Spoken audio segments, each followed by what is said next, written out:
কাউলি গ্রাম পূর্ব ভারতের এক পুরনো জনপদ, যেখানে বহু শতাব্দী ধরে শ্মশানকালীর পূজা হতো। পূজাটি হতো সাধারণত অমাবস্যার রাতে, কারণ তখন মানুষ বিশ্বাস করত মা কালী স্বয়ং আবির্ভূতা হন ভক্তদের মাঝে। স্থানীয় পুরোহিত এই পূজার প্রধান ছিলেন। পূজার সময় গ্রামের সকল মানুষ মিলিত হতো শ্মশানে। প্রথমে দশমহাবিদ্যা স্তোত্র পাঠ করা হতো, এরপর তন্ত্রমতে পূজা, যজ্ঞ, বলিদান এক এক করে সমস্ত কিছু অনুষ্ঠান সম্পূর্ণ করা হতো। বলা হয় পূজার সময় অনেক অলৌকিক ঘটনা ঘটত। অশরীরীর কণ্ঠ শোনা যেত, বাতাসে এক অদ্ভুত ঘ্রাণ ভাসত, এমনকি কালী মূর্তির চোখ থেকে অশ্রু ঝরার কথাও অনেকে বলত। এই কালী মূর্তির ইতিহাস রহস্যময়। প্রায় 200 বছর আগে এক বৃদ্ধ সন্ন্যাসী কাউলি গ্রামে আসেন। তার নাম কেউ জানত না, তবে লোকেরা তাকে অঘরী বাবা বলেই ডাকত। তিনি একদিন গ্রামের বাইরে এক প্রাচীন শ্মশানে বসে ধ্যানমগ্ন হন। ধ্যান শেষে তিনি গ্রামের প্রধানকে ডেকে বলেন, এখানে এক মহাশক্তির আবাস, মা কালী স্বয়ং এখানে প্রতিষ্ঠা হতে চান। গ্রামের মানুষ প্রথমে ভয় পেলেও পরে তারা একত্রিত হয়ে শ্মশানে একটি কালী মূর্তি স্থাপন করে। বলা হয় এই মূর্তিটি এক অদ্ভুত শিলার তৈরি, যা রাতে এক নীল আভা ছড়ায়। সেই থেকে প্রতি বছর এখানে শ্মশানে কালী পূজা হতে থাকে। কিন্তু কি কারণে হঠাৎ করে এত জাঁকজমক করে হওয়া পূজা হঠাৎ বন্ধ হয়ে যায়? তার জন্যই কি নানান উপদ্রব শুরু হয় এই গ্রামে? ওই অনাথ শিশুটির আকুল প্রার্থনাতেই কি এই গ্রামটি শেষ হতে বসেছে? বুঝলেন না তো? ওই শিশুটি মানে আমরা কাদের কথা বলছি? হ্যাঁ, ঠিক ধরেছেন। অঘরী সাধু যখন ওই মন্দির প্রতিষ্ঠা করে, তারপরই সেই সাধু কোথায় চলে যায় তার শিষ্যদের ডেকে তা কেউই জানত না। 10 বছর বিবাহ হওয়ার পরেও রঘু আর সরলার কুল পূর্ণ হয়নি। তখন সরলা গ্রামের অঘরী সাধুর কাছে সন্তান ভিক্ষা চায়। সেই সন্তান ভিক্ষা দেওয়ার পরই উধাও হয়ে যায় সেই সাধু। তারপরই জাঁকজমক করে পূজা চললেও বন্ধ হয়ে যায় সেই পূজা। কিন্তু তারপরে ওই 7 বছরের অনাথ শিশুটির জন্য স্বয়ং মা কালী হাত বাড়িয়ে বসেছিলেন দীর্ঘদিন ধরে।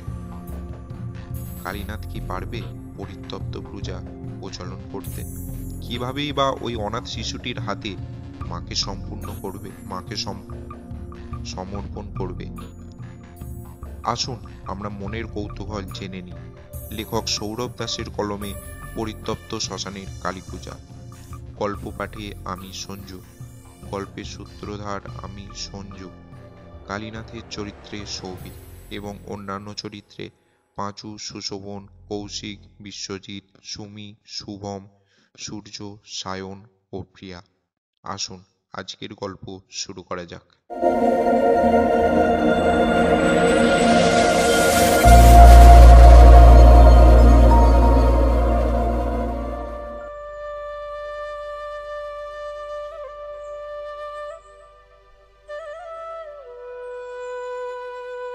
নমস্কার শ্রোতা বন্ধুরা, আশা করি আপনারা সকলেই ভালো আছেন।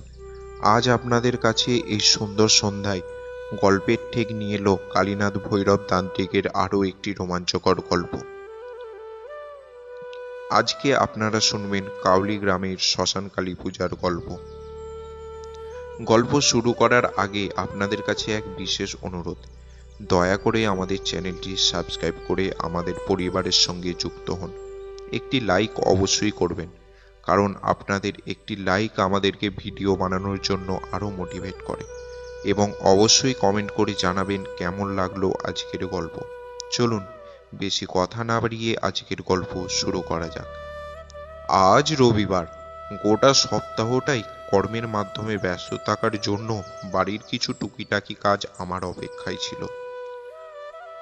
সেই সমস্ত কাজ সেরে দুপুরের মধ্যাহ্নভোজন সেরে একটু বিশ্রাম নিচ্ছিলাম। সন্ধ্যা প্রায় হয়ে এসেছে। আমি ঘরটা যেই খুলতে যাব, সঙ্গে সঙ্গে দেখি অনুপম দাঁড়িয়ে আছে। আরে দাঁড়িয়ে দেখো কি, নাও চলো একটু ঠাকুরমশাইয়ের বাড়ির দিক থেকে ঘুরে আসা যাক। হ্যাঁ ভাই, চলো তাহলে যাওয়া যাক। আমি আগে থেকেই বিড়ি আর তেলে ভাজা সঙ্গে করে নিয়ে এসেছি, নাও চলো। আমরা গুটি গুটি পায়ে ঠাকুরমশাইয়ের ঘরের দিকে রওনা দিলাম। আমরা ঠাকুরমশাইয়ের বাড়ি গিয়ে দেখি ঠাকুরমশাই বসে আছেন সদর দুয়ারে। ঠাকুরমশাইয়ের সামনে দেখি বছর 23-এর এক যুবকও বসে আছে।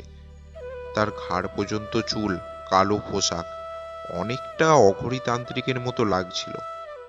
আমরা উঠে গেলাম। আমাদেরকে দেখিয়ে একগাল হাসি হেসে ঠাকুরমশাই বললেন, আরে, এসো এসো, ভালোই হয়েছে তোমরা আজ এসেছো।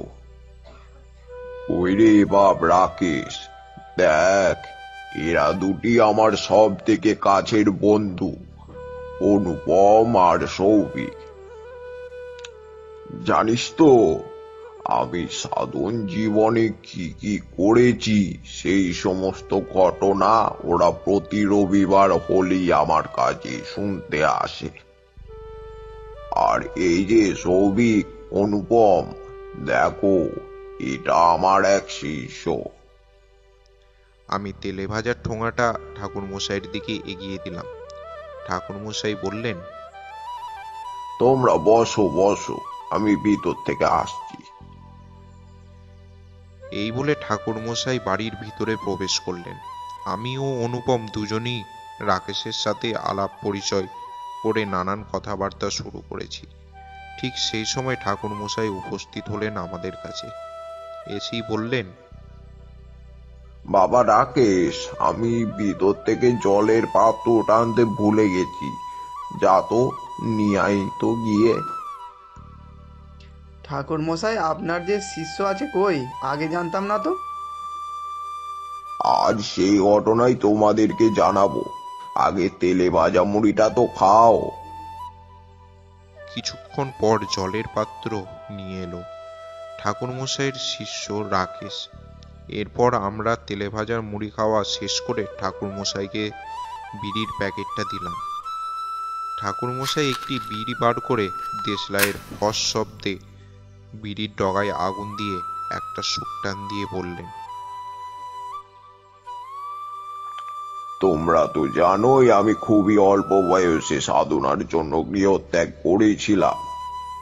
একদিন আমি ঘুরতে ঘুরতে প্রবেশ করলাম কাউলি গ্রামে। গ্রামটিতে প্রবেশের পরই আমার বুকের ভেতরটা কেমন যেন একটা শ্বাসরোধ হওয়ার মতো অনুরোধ করলাম। সময়টা তখন চৈত্রের বিকাল। একটা গাছের নিচে একটা মুদিখানা দোকান। সেখানে গিয়ে আমি তাদের করা বাঁশের মাচার উপর বসলাম। দোকানদারকে বললাম, দাদা, কিছুটা মুড়ি বাতাসা দিন তো। ভদ্রলোকটি একটি শাল পাতার ঠোঙায় করে মুড়ি আর কিছু বাতাসা দিয়ে আমাকে বললেন, আগে বাবা ঠাকুর, আপনি কোথা থেকে আসছেন? আপনাকে তো আগে দেখিনি কোনোদিনও আমাদের গ্রামেতে। আমি এক ভবঘুরে মাতৃ সাধক, আমার নাম কালীনাথ ভৈরব। ও, তা বেশ বেশ বাবা ঠাকুর, আপনি মুড়ি বাতাসা খান, কিছু লাগলে আমাকে জানাবেন। আমি মুড়ি খাওয়া শুরু করলাম। দোকানে এক এক করে ক্রেতা আসতে রইল। দোকানদার সেই ক্রেতাগুলোকে তাদের জিনিসপত্র দিয়ে ছাড়তে শুরু করলো। হঠাৎই কিছুক্ষণ পর এক ক্রেতা আসলো। সে তাল পাতার ফর্দে লেখা জিনিসপত্র দিতে শুরু করলো দোকানদার। ঠিক তখনই 1 বছর 7-এর একটা বাচ্চা ছেলে খেলতে খেলতে দোকানের দ্বারের সামনে গেল।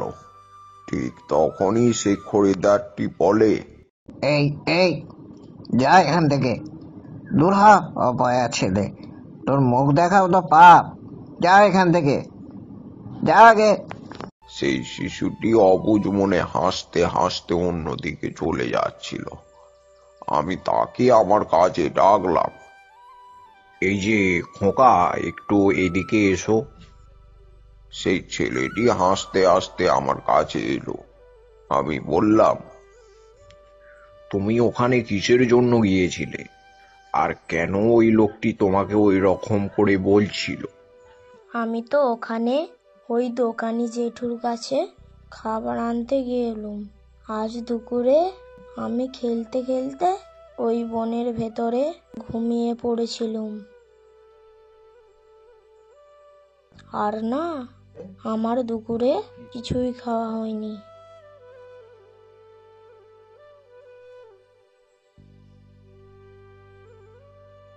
তাই এখন আমার খিদে পেয়ে গেছে। ওই দোকানি জেঠুটা ছাড়া কেউ খাবার দেয় না।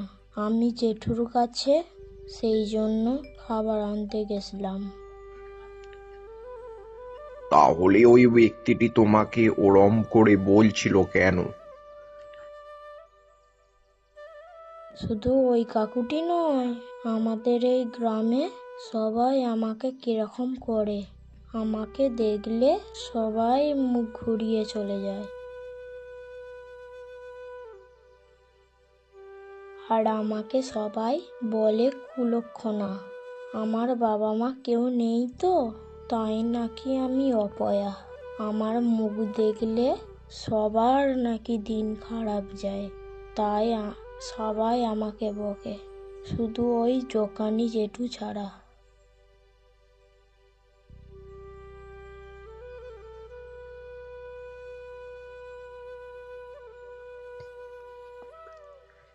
এরই মধ্যে সেই দোকানি হাঁক দিল। সেই ছেলেটি দোকানদারের কাছে গেল। দোকানদারটি শালপাতা জড়িয়ে কিছু খাবার দিল। সেই ছেলেটি তারপর আনন্দের সাথে চলে যাচ্ছিল। আমি আবারও ডাকলাম তাকে, খোকা, এইদিকে এসো। আমার হাতে থাকা মুড়ি বাতাসার ঠোঙাটা দিয়ে বললাম, যাও বাবা, এটা তুমি খেয়ে নিও, কেমন? ছেলেটি হাসতে হাসতে চলে গেল, কিন্তু ওর বলা কথাগুলি ধারালো ছুরির মতো বিঁধে রইল আমার বুকে। মানুষ আজ কতটা নিষ্ঠুর হতে পারে আমি ওই গ্রামে না প্রবেশ করলে জানতে পারতাম না।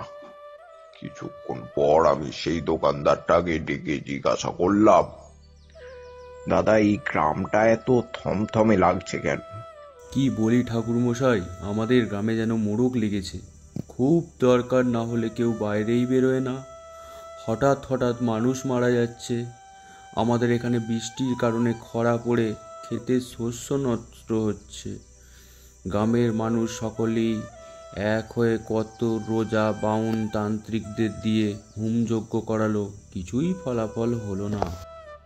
আর ওই শিশুটি কে? ও এক অভাগা, ওর নাম রাকেশ। ওর বয়স এখন বছর 7 হবে। জানেন তো ঠাকুরমশাই, আজ আমি না থাকলে হয়তো গ্রামের মানুষজন মেরে ফেলতো ওই ছেলেকে। ওর বাবা ছিল রঘু, দিনমজুর। এই ওর মা সরলা, সাধারণ গৃহিণী। দিন আনা দিন খাওয়া পরিবার ছিল ওদের। বিয়ের 10 বছর পরেও কোনো সন্তান হচ্ছিল না ওদের। তাই অনেক অনেক কথা শোনাতো সরলাকে। একদিন আমাদের গ্রামের ওই শ্মশানে এক অঘরী সাধু বাবা আসেন। বেশ কয়েকদিন ছিলেন। একদিন সরলা ওই সাধু বাবার কাছে গিয়ে তার দুঃখের কথা জানায়। সাধু কিছুটা হুমের ছাই দেয় এবং সেটি খেতে বলে। সেটি খাওয়ার 2 মাস পরেই অন্তঃসত্ত্বা হয় সরলা। এই রাকেশ জন্মানোর কিছুদিন পরেই সাপের কামড় খেয়ে মারা যায় রঘু। এরপর যাই হোক করে কষ্টে সৃষ্টে চলছিল তাদের জীবন। রাকেশ যখন বছর 5 তখন রাকেশের মাও জলে ডুবে মারা যায়। তারপর থেকেই রাকেশকে অপয়া অলক্ষণে বলেই চেনে গ্রামের মানুষ। শুধু আমি আর আমার স্ত্রী সন্তানরা ছাড়া ওকে কেউই দেখতে পারে না। গ্রামের মানুষজন বলে ওই অপয়াটাই ওর বাপ মাকে খেয়েছে। ও আমার কাছে দিনে 3 সময় আসে, খাবার দিই, খায় আর চলে যায়। ঠাকুরমশাই, আজ তো অনেক রাত হলো, আপনি আমার গৃহে থাকবেন? আজকের দিনটা তাহলে খুব খুশি হতাম। প্রস্তাব মন্দ নয়। আমি বললাম, আচ্ছা বেশ, তাই হবে। কিছুক্ষণ পর আমরা সেখান থেকে রওনা দিলাম দোকানদারের বাড়ির উদ্দেশ্যে। রাস্তায় যেতে যেতে অনেক কথাবার্তা বলছিলাম আমরা গ্রামের ওই করুণ পরিস্থিতি নিয়ে। আমি বললাম, আচ্ছা দাদা, আপনি কি আপনাদের জমিদারের সঙ্গে আমার পরিচয় করাতে পারবেন? তাহলে আমিও একটা ছোট্ট প্রচেষ্টা করে দেখতাম গ্রামকে বাঁচানো যায় কিনা। হ্যাঁ, কালকে আপনাকে নিয়ে যাব জমিদার মশাইয়ের কাছে। এরপর বাড়ি গিয়ে সবার সঙ্গে পরিচয় করানোর পর রাতের আহার সেরে নিদ্রাচ্ছন্ন হলাম। একটি সুপরিষ্কার ঘরে থাকার জন্য অনুরোধ করলো সেই দোকানদার। কিছুক্ষণ পর নিদ্রাচ্ছন্ন হয়ে গেলাম। মাঝ রাত তখন, আনুমানিক দ্বিপ্রহর রাত হবে। হঠাৎই শুনতে পেলাম এক শিশুর কাঁপা কাঁপা কণ্ঠে কিছু বলার শব্দ। আমাকে বার কর, আমি অনেক দিন ধরে অনাহারে আছি। আমাকে বার কর, আমি অনেক দিন থেকে অনাহারে আছি। কালীনাথ, তুই এসেছিস? আমার ঘুমটা ভেঙে গেল। অনেক খোঁজাখুঁজির পরেও কোনো কিছুই পেলাম না। পরের দিন দোকানদার আমাকে নিয়ে চলল জমিদার বাড়িতে। জমিদার বাড়িতে গিয়ে দোকানদার হাঁক দিল, জমিদার মশাই, জমিদার মশাই। কি খবর শীতল? এত হাঁকডাক কিসের? আবার কিছু গোলমাল হলো নাকি? আজ্ঞে না জমিদার মশাই, জানেন তো আমাদের গ্রামের কি অবস্থা। ইনি কালীনাথ ভৈরব ঠাকুর মশাই, আপনার কাছে নিয়ে আসলাম। সে কি কথা ঠাকুর মশাই, আপনার কত নাম ডাক শুনেছি আমরা। আসুন আসুন ঠাকুর মশাই, ভেতরে আসুন। আমি আসি ঠাকুর মশাই, পরে কথা হবে। জমিদারের সঙ্গে কিছুক্ষণ কথা বলার পর আমি জমিদারকে বললাম, জমিদার মশাই, আমি এই গ্রামের মঙ্গল কামনায় একটা যজ্ঞ করব আগামীকাল। আপনি সমস্ত কিছু জোগাড় করুন। হ্যাঁ ঠাকুর মশাই, তাই হবে। জোগাড় সম্পূর্ণ হয়। গ্রামের মধ্যে যজ্ঞকুণ্ড তৈরি করে যজ্ঞ শুরু করলাম।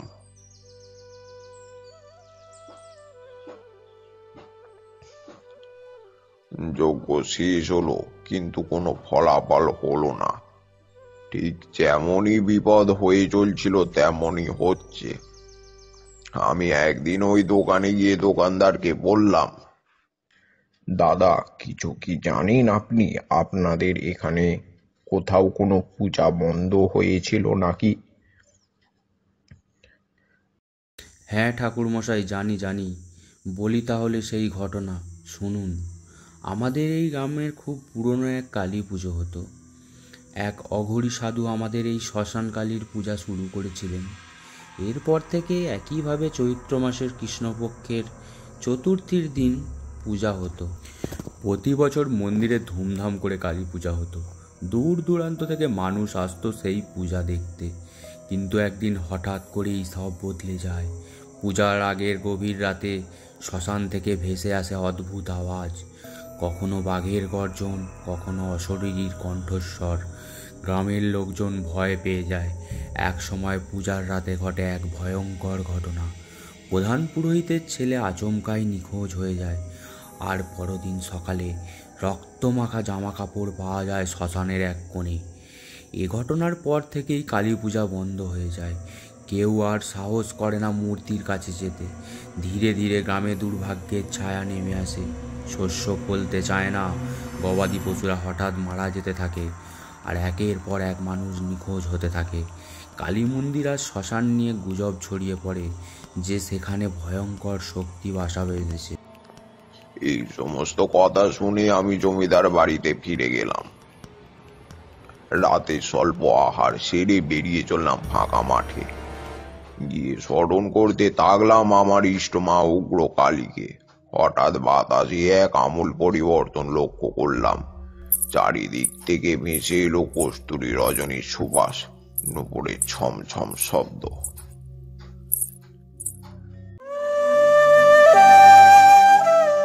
কিসের জন্য তুই আমাকে স্মরণ করলি? এই গ্রামকে আমি শেষ করে দেব, কেউ বাঁচাতে পারবে না। তুই জানিস কিভাবে আমি এখানে প্রতিষ্ঠা হয়েছিলাম? ও ঘোর তান্ত্রিক প্রেমনাথ আমাকে এই শ্মশানে প্রতিষ্ঠা করেছিল।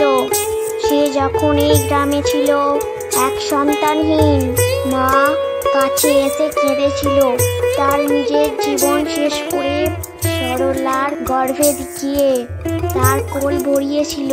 কিন্তু নিয়তির শক্তিতে তারা মারা যায়। আজকে তুই যে রাকেশকে দেখছিস, ও হচ্ছে আমার প্রতিষ্ঠা দাতা প্রেমনাথ। ও যত কষ্ট পাবে, ওকে এই গ্রামের মানুষ যত গালি দেবে, তার জীবন কষ্ট আমি এই গ্রামের মানুষজনকে দেব।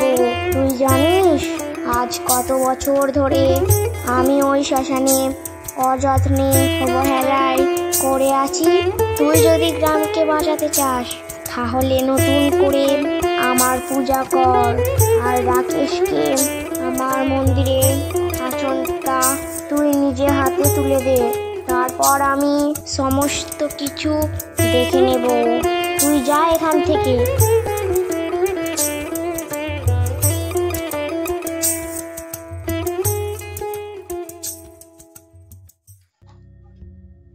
এই সমস্ত কথা শুনে পরের দিন আমি জমিদারকে বললাম,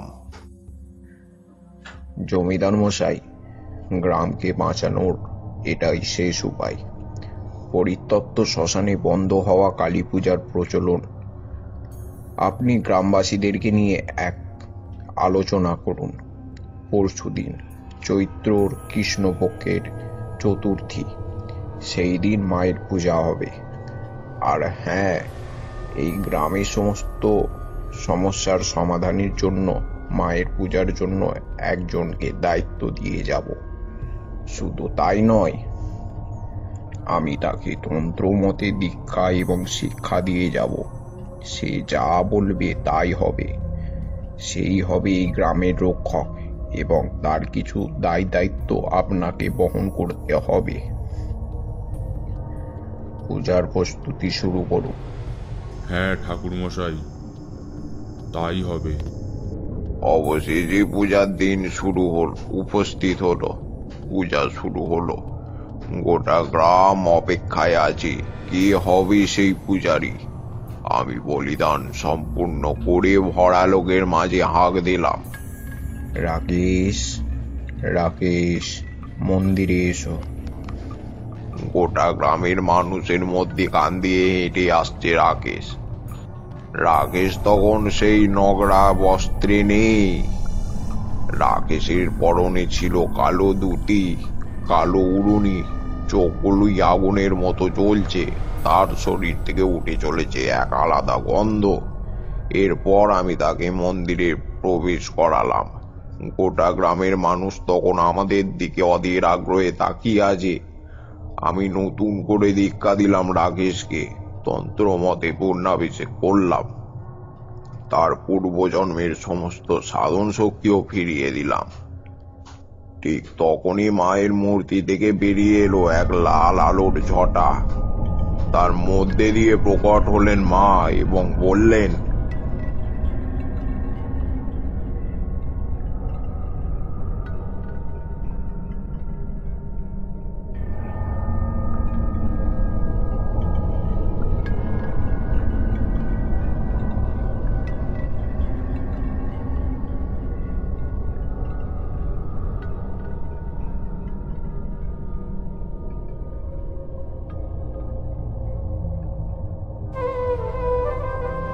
আমি খুব খুশি হয়েছি কালীনাথ, তুই আমার কথা রেখেছিস।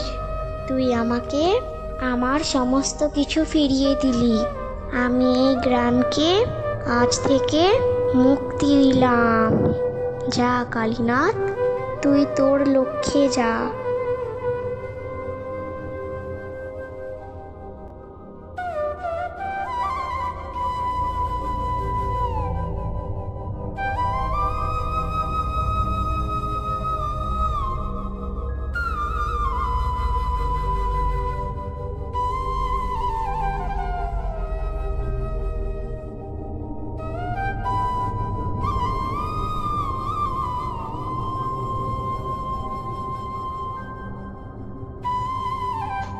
কথা বলে মা চলে গেলেন।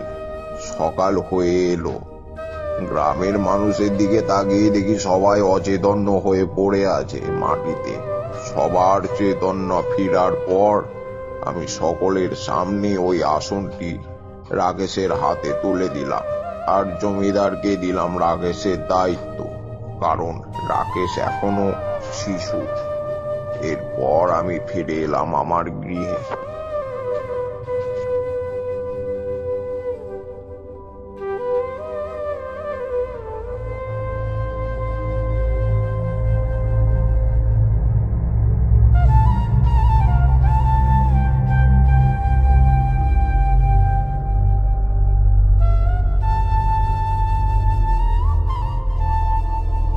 আমরা ঠাকুরমশাইকে প্রণাম জানিয়ে বিদায় নিলাম। কেমন লাগলো আজকের গল্প কমেন্ট করে অবশ্যই জানাবেন। আমাদের এই চ্যানেলটি সাবস্ক্রাইব করে বেল আইকনটি অবশ্যই প্রেস করবেন। ধন্যবাদ। আবারও আসছি পরের একটি গল্পতে।